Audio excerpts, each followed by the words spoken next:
बोल बाके बिहारी लाल की जय। श्रीमद्भागवत महापुराण की जय। वृंदावन धाम की जय।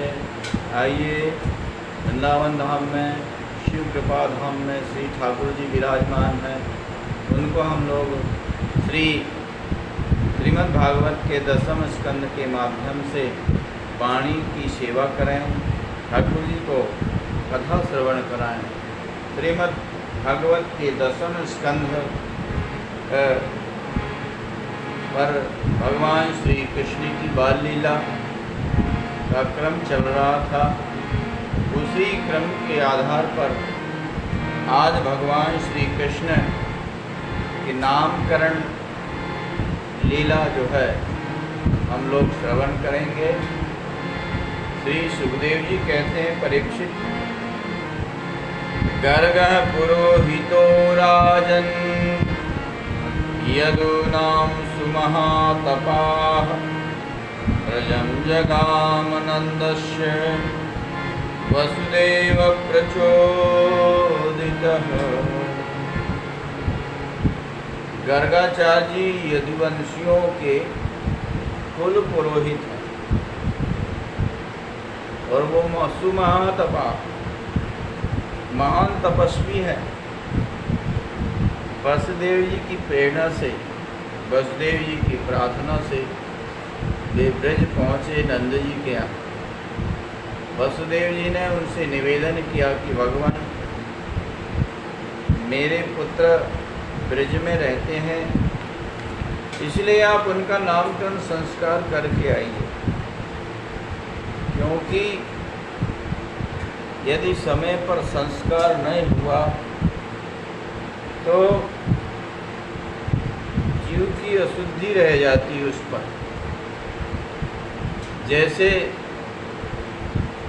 किसी का जन्म हुआ या मरण हुआ तो समय से उसके सारे संस्कार होना चाहिए, नालोच्छेदन आदि संस्कार होना चाहिए, और उसमें ब्राह्मणों को बुलाकर के स्तुति वाचन आदि, हवन आदि, देवताओं का पूजन, दान आदि होना जरूरी है। ये नहीं करने पर जीव की अशुद्धि रह जाती है। जीव कब शुद्ध होता है? जब समय से उसके संस्कार हो जाए। हमारे 16 संस्कारों में एक संस्कार नामकरण संस्कार है। शास्त्र कहता है कि नामकरण संस्कार जो है, ज्योतिषी ब्राह्मण को बुलाकर उसका पूजन करके और उसको दान मान से पूर्ण करके, उसको संतुष्ट करके, और इसके पश्चात जिस तारीख को हमारा बालक का जन्म हुआ है और जिस समय बालक का जन्म हुआ है वह ज्योतिषी को बता करके, जिस स्थान में हुआ है वह स्थान बता करके, और ज्योतिषी ब्राह्मण के द्वारा नामकरण संस्कार करवाना चाहिए। तो उससे हमारे जीवन में जो कुंडली बनती है, आने वाली जो भी समस्या है उसका हम अपने आप समाधान कर सकते हैं, क्योंकि ज्योतिष विद्या जो है भूत भविष्य वर्तमान तीनों कालों का ज्ञान रखती है। आपके वर्तमान समय में क्या चल रहा है, आपके भूत में क्या हो चुका है, आपके भविष्य में क्या होने वाला है, ये सारी चीज़ ज्योतिष विद्या में विद्यमान। इसलिए कुंडली बनवा करके नामकरण संस्कार जो है करना चाहिए। जिस नक्षत्र में बालक का जन्म हुआ है उस नक्षत्र के चरण के आधार पर बालक का जो है नामकरण संस्कार होना चाहिए। तो इस तरह से श्री वसुदेव जी की प्रेरणा से, प्रार्थना से श्री गर्गाचार्य जी नंद जी के ब्रज में आए और नंद जी ने उनका ब्रह्मा के समान पूजन किया, आतिथ्य सत्कार किया क्योंकि गुरु ब्रह्म ही माना गया। गुरु ब्रह्मा गुरु विष्णु गुरुदेवो महेश्वर गुरु साक्षात परब्रह्म तस्मै श्री गुरुवे नमः ऐसा कहा गया। इसलिए आनर्च अधोक्षज धिया, उनको ब्रह्म मान करके, परमात्मा मान करके, भगवान मान करके और उनका पूजन किया। यही हमारी संस्कृति है, गुरु को ब्रह्म मानते हैं। अच्छा, गुरु को ब्रह्मा विष्णु महेश की उपाधि दी किस अर्थ में? ब्रह्मा सृष्टि करते हैं जगत की, विष्णु पालन करते हैं जगत का, और रुद्र सृष्टि का संहार करते हैं। तो गुरु क्या करते हैं? गुरु अपने शिष्य के अंतःकरण में सद्गुणों की सृष्टि करते हैं, सद्गुण उत्पन्न करते हैं। ये ब्रह्मा का कार्य करते हैं श्री गुरुदेव, और विष्णु का कार्य है पालन करना। तो जिन सद्गुणों को गुरु ने अपने शिष्य के अंतःकरण में उत्पन्न किया है, उन सद्गुणों की रक्षा करते हैं हर तरह से। भय से रक्षा करते हैं, मृत्यु भय से रक्षा करते हैं, जन्म मृत्यु के चक्र के भय से, संसार भय से रक्षा करते हैं गुरुदेव। इसलिए उनको ब्रह्मा के रूप में कहा गया, विष्णु के रूप में कहा, क्योंकि पालन करता है, सद्गुणों की रक्षा करता है। और रुद्र क्या करते हैं? संहार करते हैं सृष्टि। तो गुरुदेव अपने शिष्यों के अंदर जो अवगुण है, दुर्गुण है, उनका संहार करते हैं, उनको नष्ट करते हैं। इसलिए गुरु को ब्रह्मा विष्णु महेश कहा गया।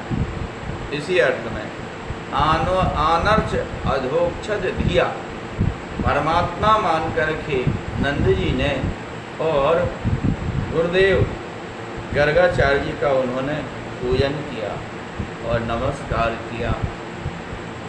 इसके पश्चात जब सुंदर आसन में स्वस्थ होकर के बैठ गए, हाथ जोड़ करके प्रार्थना किया कि भगवान आपने ज्योतिष विद्या शास्त्र में कई शास्त्र बनाए हैं।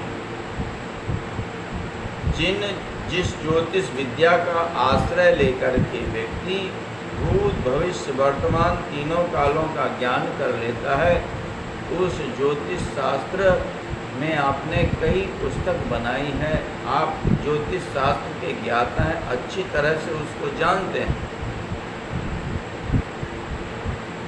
इसलिए मैं चाहता हूँ कि कृपा करके मेरे पुत्रों का आप नामकरण संस्कार कर दीजिए। नामकरण संस्कार। इस पर गर्गाचार्य जी ने कहा कि आपके कुल पुरोहित सांडिल्य जी हैं, आपके पुत्रों का नामकरण संस्कार वे करेंगे। तब इस पर श्री नंद जी ने कहा कि ब्राह्मणों नितराम गुरु, ब्राह्मणों जन्मना ब्राह्मणों गुरु। ब्राह्मण तो जन्म से ही गुरु होता। एक गुरु होते हैं हमारे जो मंत्र प्रदाता होते हैं। तो सांडिल्य जी हमारे कुल पुरोहित है और आप ब्राह्मण हैं, आप जन्म से ही गुरु हैं। तीनों वर्णों के लिए ब्राह्मण गुरु होता है। शूद्र वैश्य और क्षत्रिय तीनों वर्णों के लिए ब्राह्मण गुरु होता है, पूजनीय होता है। तीनों वर्णों को ज्ञान देता है, ज्ञान दे करके भवसागर से पार करता है ब्राह्मण। इसलिए तीनों वर्णों के लिए वह पूजनीय होता है। श्री गर्गाचार्य जी ने कहा कि आपको पता है नंद जी, सारा विश्व जानता है, यह सब लोग जानते हैं कि मैं यदुवंशियों का कुल पुरोहित हूँ। और यदि मैंने तुम्हारे पुत्रों का नामकरण संस्कार किया तो कंस को पता चल जाएगा, कंस को संदेह हो जाएगा कहीं ऐसा तो नहीं कि आकाशवाणी ने जिस के लिए कहा था कि ब्रज में तुम्हारा काल जन्म ले लिया है, वो यही तो नहीं है। क्योंकि यदि वे नंद के पुत्र होते तो सांडिल्य नामकरण संस्कार करते, और गर्गाचार्य जी ने इनका नामकरण संस्कार किया है। इससे संदेह होता है कि ये कहीं वसुदेव के पुत्र तो नहीं है, और ऐसी शंका हो गई और वह दुष्ट इनको मारने के लिए आ गया तो बड़ा अनर्थ हो जाएगा। ऐसा श्री गर्गाचार्य जी ने कहा। तो नंद जी ने यह तर्क दिया कि महाराज, किसी को पता ही नहीं चलेगा, गुप्त रूप से स्वस्ति वाचन पूर्वक इस गौशाला में आप नामकरण कर दीजिए, केवल स्वस्ति वाचन पूर्वक। हम उत्सव नहीं मनाएंगे, हमारे सेवकों तक को पता नहीं चलेगा कि क्या हुआ। गर्गाचार्य जी तो ये इच्छा से ही आए थे, इच्छा लेकर के कि मैं कृष्ण का नामकरण संस्कार करूं। उनकी अंदर से तो इच्छा थी ही, तो वो प्रसन्न हो गए और उन्होंने नामकरण संस्कार किया। तो यहाँ पर संतों का भाव है कि यशोदा जी और रोहिणी जी इन्होंने सुन रखा था कि गर्गाचार्य जी बड़े ज्योतिषी हैं, वो भूत वर्तमान भविष्य को जान जाते हैं। तो उन्होंने परीक्षा हेतु क्या कर रखा था कि अपने अपने पुत्रों को अदला बदला करके और बैठा रखा था। रोहिणी जी ने श्री कृष्ण को बिठा रखा था और यशोदा जी ने बलराम को बिठा रखा था। जैसे ही ध्यान किया, जो यशोदा के गोद में बैठा था लाला, तो कहने लगे, अयम ही रोहिणी पुत्रो, अयम ही रोहिणी पुत्रो, रमयन सुहृदो गुणैः आख्यास्यते रामीति बलाधिक्याद् बलं विदुः। अरे ये तो रोहिणी के पुत्र हैं, रोहिणी के पुत्र हैं ये तो। इनका नाम राम होगा। इस अर्थ में राम का मतलब क्या होता है? जो अपने सुंदर गुणों से सबको प्रसन्न रखे, खुश रखे, उसका नाम राम होता है। रंजयति इति रामः, जो सबको प्रसन्न रखे, खुश रखे, वही राम है। सबको प्रसन्न रखना, खुश रखना बहुत कठिन कार्य है, असंभव कार्य है, पर भगवान राम सबको खुश रखते हैं, इसलिए उनका नाम राम। जो सबको रुलाता है उसको कहते हैं रावण। रावयति थी रावण, जो सबको रुलाए वह रावण है। जो सबको दुख देता है वो रावण वृत्ति वाले मनुष्य हैं, और जो सबको खुशी देता है, सुखी करता है, वे राम वृत्ति वाले मनुष्य हैं। हमको श्री राम की वृत्ति धारण करना, श्री राम के गुणों को धारण करना, हमको रावण के गुणों को धारण नहीं करना। हमको सबको प्रसन्न रखना।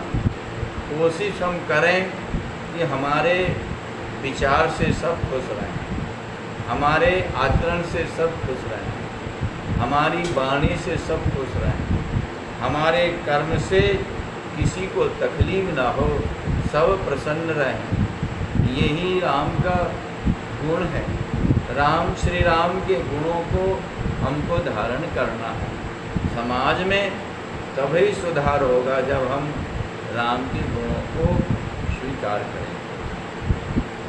तो ये अपने गुणों से सबको खुश रखेंगे, इसलिए इनका नाम राम होगा। और बल अधिक होगा, इसलिए इनको बल भी कहेंगे और इनको बलराम भी कहेंगे, बलराम भी कहेंगे। इनका नाम संकर्षण भी होगा। एक जगह से दूसरे जगह पहुंचाने के कारण इनका नाम संकर्षण हुआ। संकर्षण हुआ। पर यहाँ बात छुपाने के लिए श्री गुरुदेव ने कहा कि यदि यदुवंशियों में ये भेदभाव नहीं रखेंगे, भेदभाव नहीं रखेंगे यदुवंशियों में, इसलिए इनका नाम संकर्षण होगा। पर सम्यक प्रकारेण कर्षति संकर्षण न, जो सम्यक प्रकार से कर्षण करके आकर्षित करके, आपने देखा जब भगवान ने आदेश दिया माया को और कहा कि माए तुम देवकी के अंदर जो पुत्र है उसको उठा करके और तुम रोहिणी के उदर में डाल दो, तो माया ने ऐसा ही किया। इसीलिए उनका नाम संकर्षण पड़ा। एक स्थान से आकर्षित करके उठाकर दूसरे स्थान में रखा, इसलिए बलराम का नाम संकर्षण पड़ा। बोले बलदाऊ महाराज की। ये साक्षात शेष के अवतार हैं। श्री राम अवतार में श्री लक्ष्मण के रूप से प्रकट हुए थे शेष जी, और कृष्ण अवतार में बलदाऊ के रूप में, बलराम के रूप में प्रकट हुए हैं शेष जी। राम अवतार में छोटे भाई बने और कृष्ण अवतार में बड़े भाई बने। छोटे भाई बने थे राम अवतार में, तो हर एक आज्ञा का पालन करना पड़ा। कुछ ऐसी भी आज्ञा थी जो अपनी इच्छा न होते हुए राम जी की आज्ञा का पालन किया। श्री लक्ष्मण जी ने जैसे सीता जी को वन में पहुंचाना आदि, तो लक्ष्मण ने विचार किया कि अगले अवतार में बड़ा भाई बनूंगा तो अपनी इच्छा के अनुसार मैं सेवा करूंगा, क्योंकि बड़े भाई को आदेश नहीं दे सकते, बड़े भाई का आदेश पालन कर सकते हैं। तो जब कृष्ण थक जाते हैं गोचारण करते करते, तो पल्लवों की आसन बना देते हैं बलदाऊ भैया, और उसमें कृष्ण को लिटा देते हैं और उनके चरण संवाहन करते हैं, दबाते हैं। जब कृष्ण मना करते हैं कि बलदाऊ आप ऐसा मत करो, आप मेरे बड़े भैया हो, मेरी सेवा मत करो, तो कृष्ण को डांट देते हैं बलदाऊ जी। कहते हैं कि चुप रह रहा हो कि नहीं रह रहा हो। ऐसा डांट करके भी सेवा करने का सौभाग्य बलदाऊ जी को प्राप्त है। इसलिए कृष्णावतार में शेष जी बड़े भाई के रूप में प्रकट हुए, बड़े भाई के रूप में। अब जैसे ही गर्गाचार्य जी ने कृष्ण की ओर देखा, ध्यान किया, तो समझ गए कि अरे ये तो साक्षात ब्रह्म है, और कहने लगे कि ये तो प्रत्येक युग में इनके अवतार हो चुके हैं, प्रत्येक युग में अवतार होता है। सतयुग, त्रेता, द्वापर और कलयुग, चारों युगों में अलग अलग रूपों से ये प्रकट होते हैं। सतयुग में श्वेत वर्ण होता है इनका,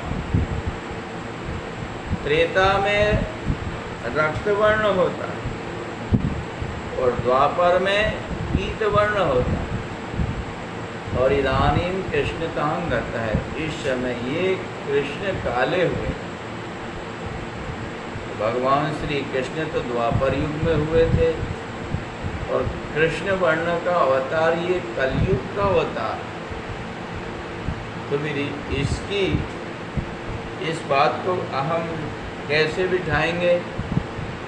कहते हैं कि श्री कृष्ण का अवतार जो हुआ था वो द्वापर के अंत में हुआ, द्वापर युग की संध्या में हुआ। द्वापर युग समाप्त होने पर कुछ काल संध्या होता है और संध्यांश होता है। कलयुग के आदि में और द्वापर की संध्या में श्री कृष्ण का अवतार हुआ था, इसलिए इदानीं कृष्णतामत है। इस समय ये कृष्ण तक को प्राप्त हुए हैं। श्री कृष्ण काले क्यों हुए हैं? श्री कृष्ण का श्याम वर्ण क्यों है? क्योंकि कलयुग के प्राणियों का मन भी काला हो जाता है, कलयुग का स्वरूप काला होता है। तो अपने भक्तों के मन को उज्जवल करने के लिए श्री कृष्ण काले बने, कलिमल ग्रसित जीवों को शुद्ध करने के लिए, शुद्ध सात्विक गुणों से युक्त करने के लिए श्री कृष्ण काले बने। इस तरह से भगवान श्री कृष्ण जो है उनका स्वरूप बताया गर्गाचार्य। और इनका नाम क्या होगा? बोले इनका मुख्य नाम होगा कृष्ण, कृष्ण नाम होगा। कृष्ण का अर्थ क्या होता है? कृषिर भूवाचक शब्द नश्च निर्वृतिवाचक तयोरेक्यम परब्रह्म कृष्ण ऋतु विधीयते। कृष्ण में, कृष्ण जो है, कृष्ण में कृष्ण भू सत्तावाची धातु और नकार आनंद वाची। तो जो अपने अखंड आनंद सत्ता में विद्यमान रहता है उसको कृष्ण कहते हैं। करसती भक्तानाम चित्तम इति कृष्ण है। जो भक्तों के चित्त को अपनी ओर आकर्षित कर ले उनको कृष्ण कहते हैं। करसती गोपीनाम चित्तम गोपानाम चित्तम स्वभक्तानाम चित्तम इति कृष्ण। जो अपने भक्तों के चित्त को, गोपियों के चित्त को, गोपों के चित्त को अपनी ओर आकृष्ट कर लेते हैं उनका नाम कृष्ण होता है। और कृष्ण का एक और अर्थ है, हमारे श्रद्धेय सद्गुरुदेव जब भागवत का स्वाध्याय कराते थे उस समय उन्होंने बताया था, श्री रामानुजाचार्य भगवान ने, कृष्ण का बहुत बड़ा अर्थ होता है। कृष्ण में सब कुछ समाया हुआ है। आप देखेंगे कृष्ण में ककार है सबसे पहले। ककार का मतलब होता है कमलापति विष्णु भगवान, और फिर ऋकार है। ऋकार में आप देखेंगे, ऋकार का मतलब होता है तीन राम, बलराम, श्री राम और परशुराम, ऋकार का मतलब। और आधा शकार का मतलब होता है खड़ेश्वर संपन्न, खड़ेश्वर संपन्न। णकार का मतलब होता है नृहरि, नृसिंह भगवान। और आकार का मतलब होता है यज्ञ अवतार, यज्ञ भोक्ता भगवान। और विसर्ग का मतलब होता है नरनारायण। इस तरह से ये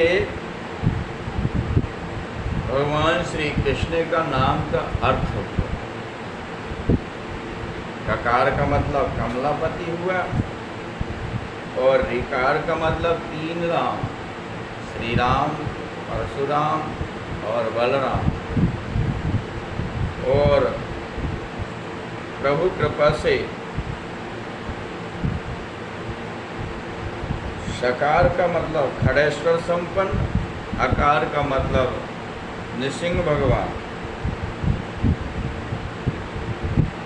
णकार का मतलब नृसिंह भगवान, आकार का मतलब यज्ञ भोक्ता, और विसर्ग का मतलब नर नारायण। इस तरह से श्री कृष्ण के नाम का अर्थ। और कहा कि इनके अनेक नाम होंगे, रूप के अनुसार, लीला के अनुसार, गुण के अनुसार अनेक नाम होंगे इनके। जैसे वशिष्ठ जी ने श्री राम जी के लिए कहा, क्या कहा? इनके नाम अनेक अनूप, इनके नाम अनेक अनूप। मैं नृप कहबै सुमति अनुरूपा, मैं नृप कहबै सुमति अनुरूपा। इनके नाम अनेक अनूपा। जो आनंद सिंधु सुख राशि, जो आनंद सिंधु सुख राशि। करते लोक सुखासी, करते लोक सुखासी। इनके नाम अनेक होंगे, कर्म के अनुसार अलग नाम। जैसे श्री कृष्ण ने माखन चोरी की तो इनका नाम पड़ गया माखन चोर। वृंदावन में विहार किया तो वृंदावन बिहारी नाम पड़ गया। राधा के साथ रमण किया तो राधा रमण नाम पड़ गया है। बंसी धारण किया तो बंशी वाले नाम पड़ गया। गिरिराज को धारण किया तो गिरधारी नाम पड़ गया। ये सभी नाम कर्म के अनुसार नाम और गुण के अनुसार नाम। भक्तों के ऊपर कृपा करने से कृपालु नाम हो गया, दया करने से दयालु नाम हो गया। तो ये सभी गुणों के अनुसार नाम और कर्म के अनुसार अलग अलग नाम हुए। और कहा कि इनको वासुदेव ही कहेंगे। किसी समय किसी जन्म में बात को छुपाने के लिए गर्गाचार्य जी जानते हैं कि वसुदेव के पुत्र हैं, वसुदेव से उत्पन्न हुए हैं, देवकी से उत्पन्न हुए, पर बात को छुपाने के लिए कहा कि किसी जन्म में ये वसुदेव के पुत्र हुए हैं, इसलिए इनको वासुदेव कहेंगे। वासुदेव का मतलब होता है जो सब में निवास करता, सब में निवास करता है। और जिसमें सब निवास करते हैं, सारा विश्व जिसमें निवास करते हैं, उनका नाम वासुदेव। वासुदेव वासुदेव नमोस्तुते, वासितम भुवनत्रयम्, वासुदेव नमस्ते। इस तरह से भगवान श्री कृष्ण का वासुदेव ही नाम होता है। श्री राम को भी वासुदेव नाम कहा गया। वासनात् वासुदेवस्य वासितम भुवनत्रयम्, वासितम भुवनत्रयम् सर्वभूत निवासोसी वासुदेव नमोस्तुते। इस तरह से वासुदेव को नमस्कार किया। सभी भूतों में निवास करने से इनका नाम वासुदेव पड़ता है। और नंद जी इनकी रक्षा करो, कीर्ति से, अनुभव से, प्रभाव से इसकी रक्षा करो तो कई संकटों से तुम्हारी यह बालक रक्षा करेगा। इस तरह से श्री कृष्ण का नामकरण संस्कार, भगवान श्री कृष्ण का प्राकट्य जो होता है अष्टमी तिथि को, श्री राम नवमी तिथि को अवतरित हुए तो श्री कृष्ण अष्टमी तिथि को अवतरित हुए। और श्री प्रभु का जन्म, श्री कृष्ण का जन्म बुधवार के दिन और रोहिणी नक्षत्र में, अर्षण योग में, रोहिणी नक्षत्र में अष्टमी तिथि को और बरसात के समय भाद्रपद में, भाद्रपद महीना में भगवान श्री कृष्ण का रात्रि के समय अवतार हुआ। श्री राम का अवतार दिन में हुआ, दिन के 12 बजे, और श्री कृष्ण का अवतार रात्रि के 12 बजे हुआ। क्यों? श्री राम सूर्यवंश में उत्पन्न हुए, इसलिए सूर्य के समय में दिन में अवतार हुआ, और श्री कृष्ण चंद्रवंश में अवतरित हुए हैं, इसलिए चंद्र तो रात्रि में ही प्रकट होता है, तो इसलिए रात्रि में ही श्री कृष्ण का प्रकट होता है। कुंडली बनाई श्री गर्गाचार्य महाराज ने श्री कृष्ण की, और कहा कि महाराज कुंडली में जो फलादेश है उसको बखान करके बताया श्री गर्गाचार्य जी महाराज ने, और उन्होंने श्री प्रभु को नमस्कार करके नामकरण संस्कार करके और वो चले गए। श्री कृष्ण बलराम कुछ दिन में ही बड़े हुए, और अब वो जानु पाणिभ्याम रिंग मानो विजहतु, घुटन दोनों घुटनों को टेक करके दोनों हाथ से श्री कृष्ण बलराम चलते हैं। इसको ब्रज में पापा पहिया कहते हैं, और बिहार में धाता तिनता कहते हैं। इस तरह से श्री कृष्ण की बाल लीला, जब दोनों कृष्ण बलराम को यशोदा जी रोहिणी स्नान करा के श्रृंगार करा के छोड़ देती हैं, तो दोनों खेलने में मस्त हो जाते हैं। खेलते खेलते कीचड़ में सन जाते हैं। जब कीचड़ में सन करके श्री कृष्ण आते हैं वापस यशोदा मैया के पास, तो मैया यशोदा कृष्ण से कहती है कि अरे तुझे कीचड़ में सनने की कैसी आदत बन गई है, मैं श्रृंगार करके और छोड़ देती हूँ और तू जा करके कीचड़ में सन जाता है। कीचड़ में सनने की आदत कैसे बन गई तेरी? लगता है तो पूर्व जन्म का शूकर तो नहीं है।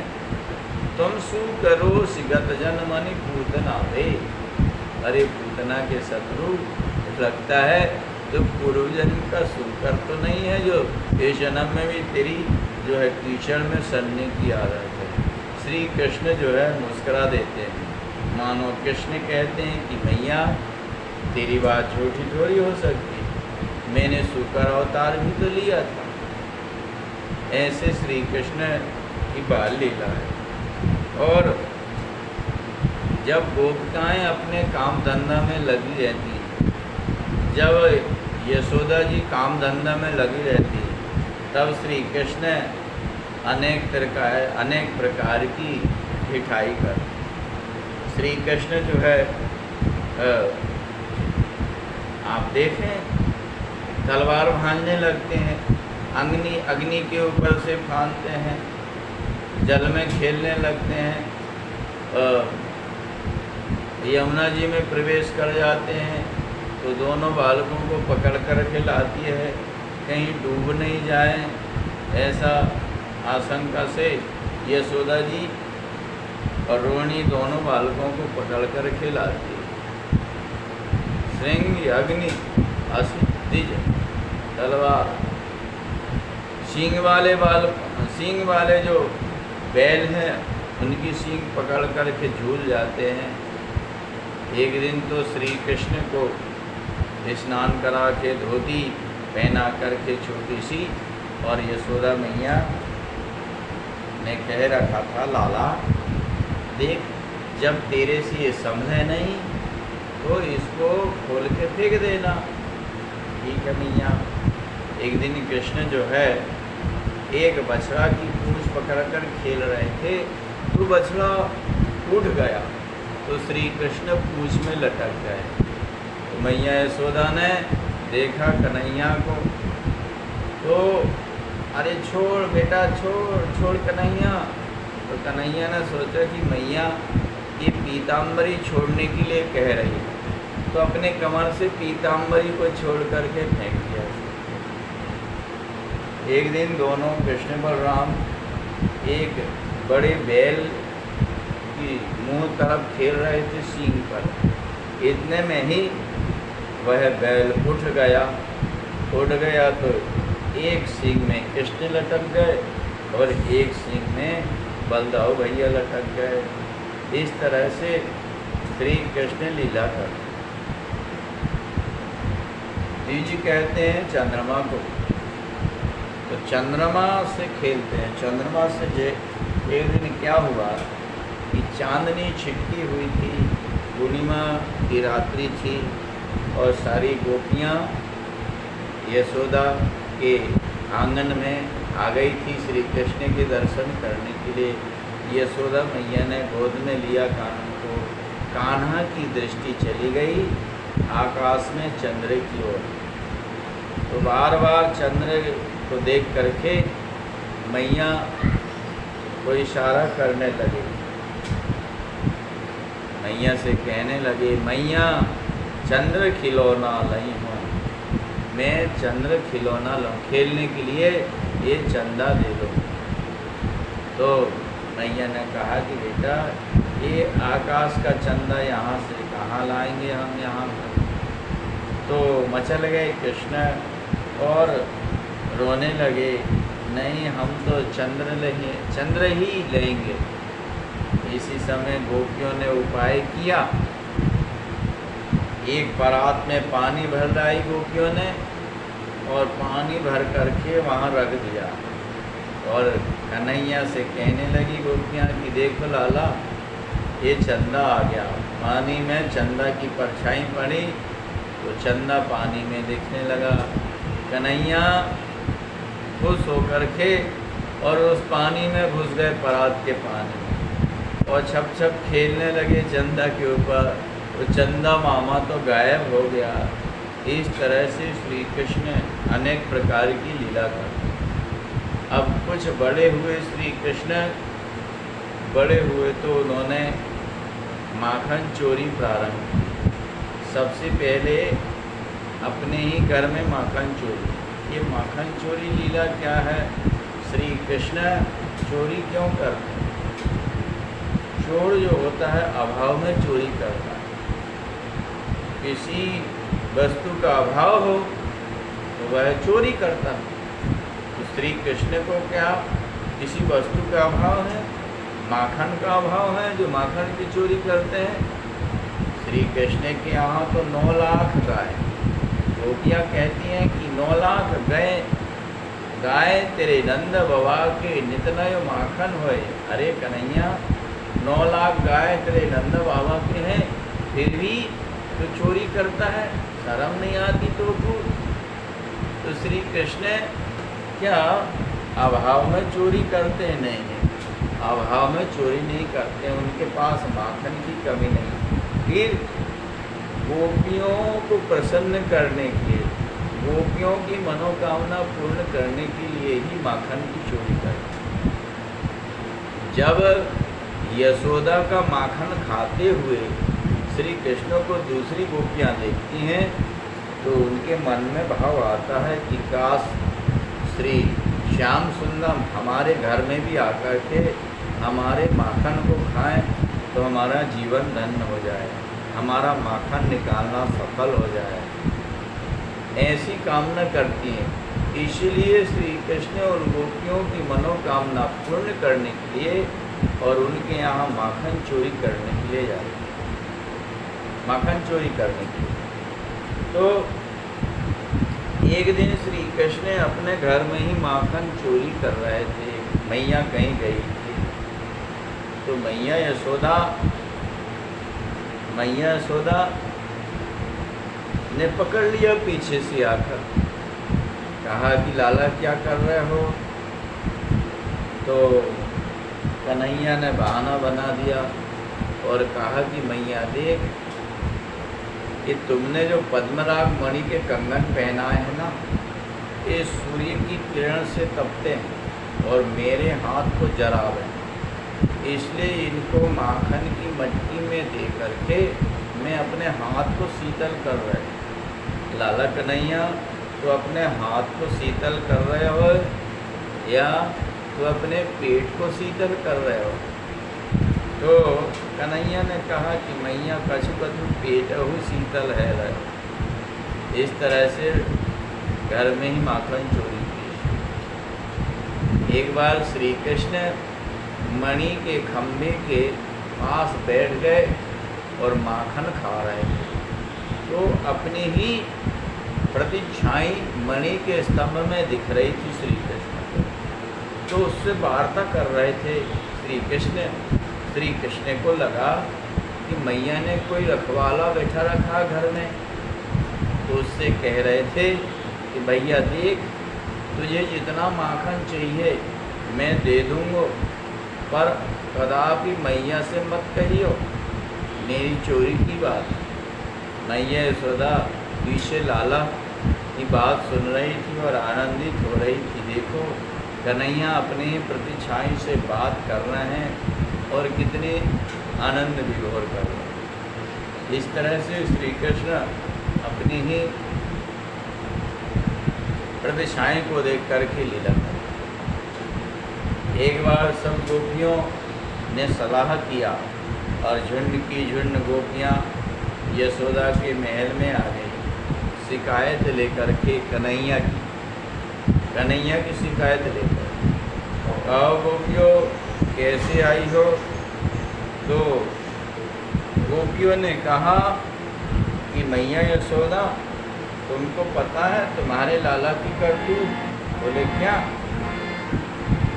बक्सान मुंचन, ये बछड़े को छोड़ देते हैं तुम्हारे लाला।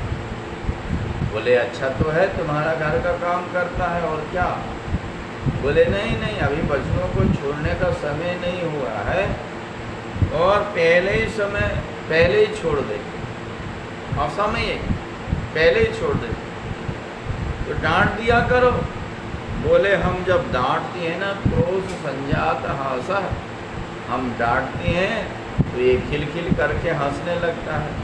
जब हंसने लगता है तो हमारी गुस्सा भी शांत हो जाती है।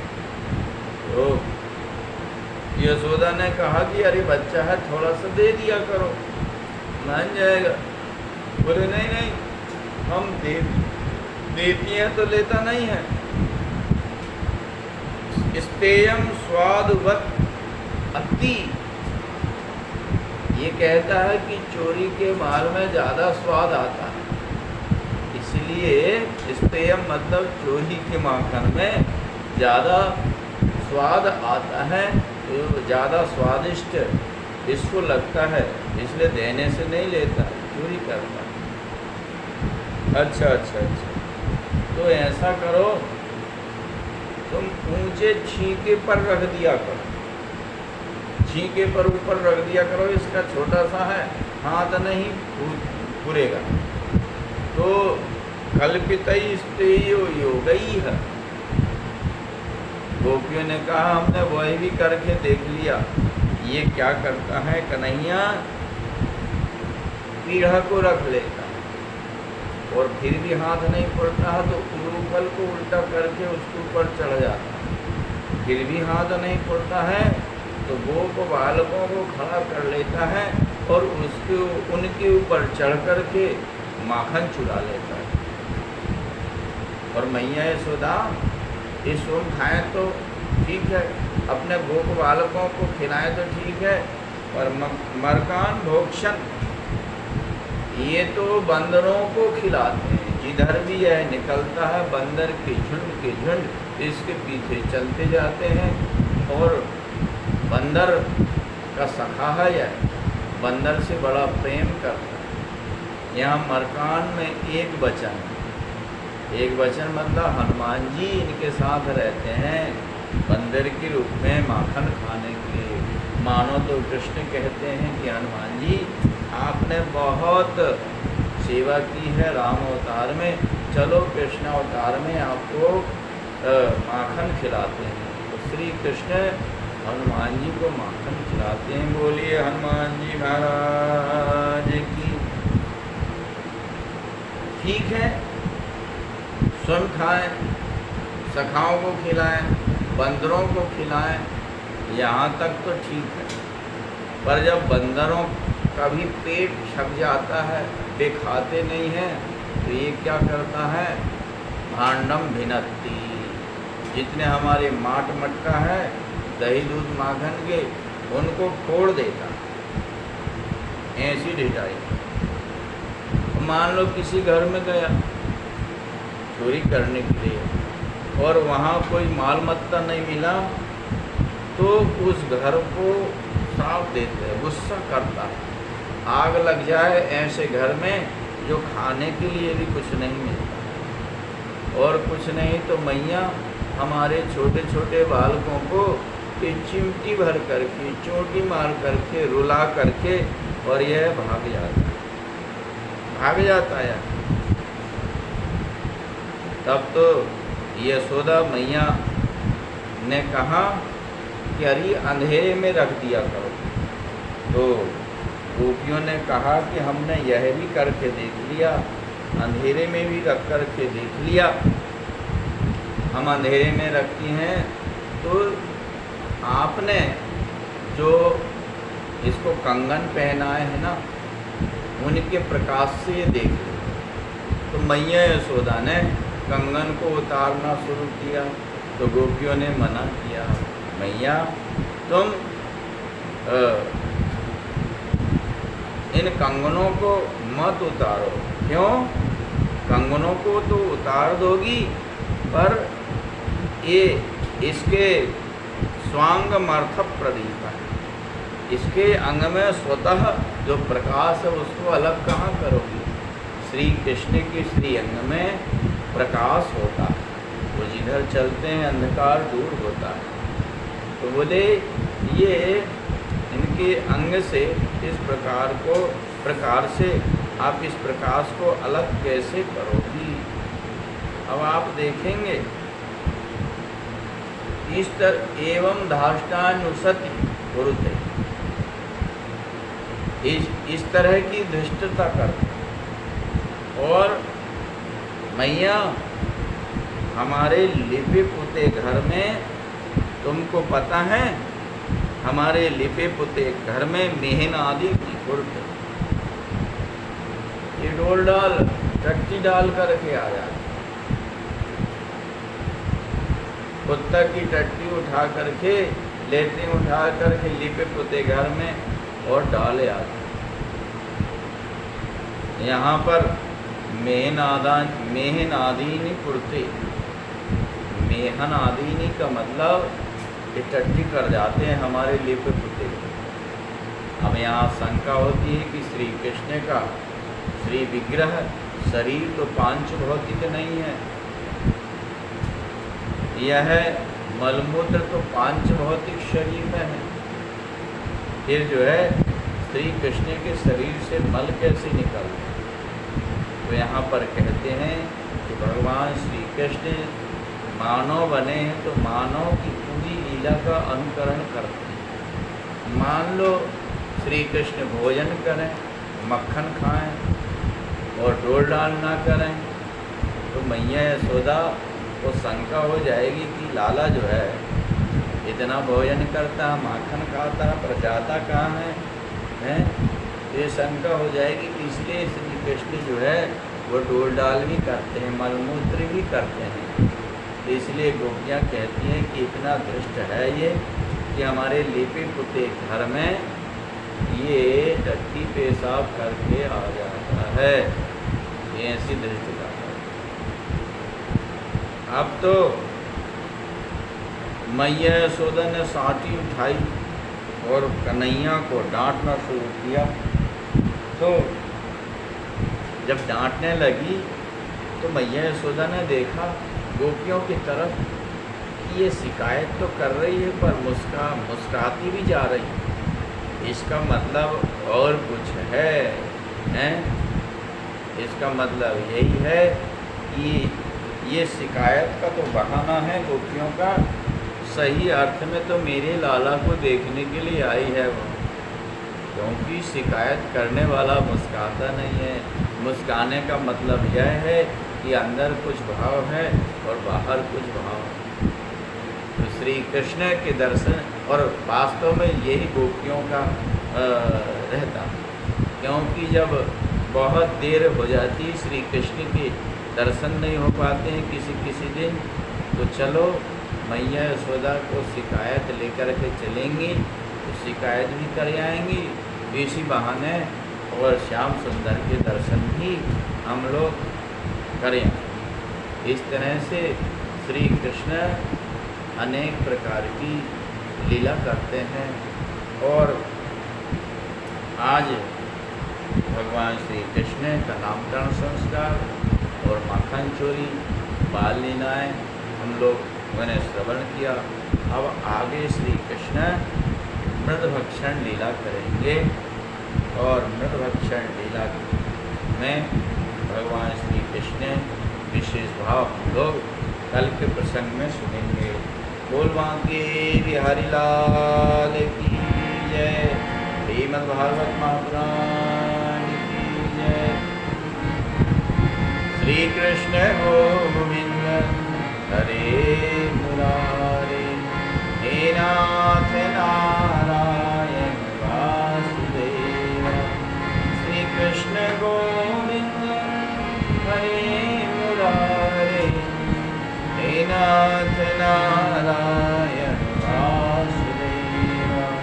बोलिए बांके बिहारी लाल की जय, भागवत महापुराण की जय।